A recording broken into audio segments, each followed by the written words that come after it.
जन्नत में मियाँ बीवी की जिंदगी एक इंतहाई खुशगवार और पुरसुकून होगी, जहां दुनिया की तमाम परेशानियां और कुदरतें खत्म हो जाएंगी।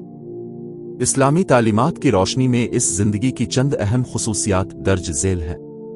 मियाँ बीवी का साथ। अगर मियाँ और बीवी दोनों नेक हों और जन्नती हों तो वो जन्नत में भी एक साथ रहेंगे।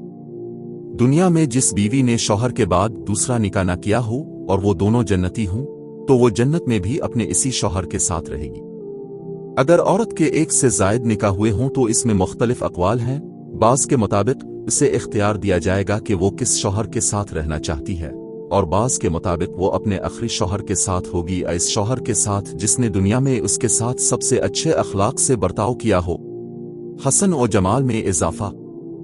जन्नत में दाखिल होने के बाद मर्द और औरत दोनों के हसन और जमाल में बेपनाह इजाफा हो जाएगा। औरतें हूरों से भी ज्यादा हुसैन और खूबसूरत बनाई जाएंगी और वो अपने शोहरों की हूरों की सरदार होंगी।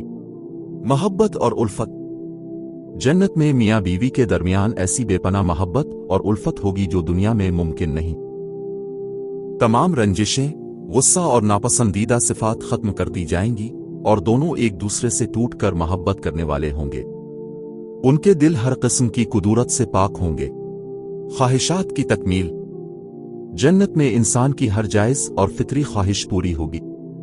अगर औलाद की ख्वाहिश होगी तो वो भी पूरी हो जाएगी और बच्चे का हमल, पैदाइश और जवानी तक पहुंचना एक ही लम्हे में हो जाएगा।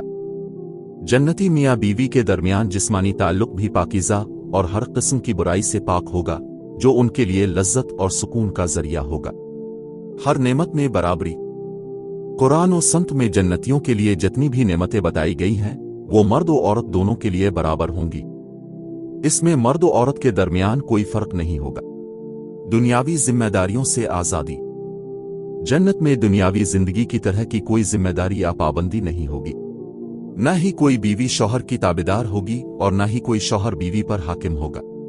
वहां हर कोई अपनी मर्जी से आजादाना और पुरसुकून जिंदगी गुजारेगा। जन्नत की जिंदगी हर लिहाज से कामिल, पुरसुकून और अबदी होगी, जहां हर तरह की नेमतें और राहतें हमेशा के लिए मुयस्सर होंगी।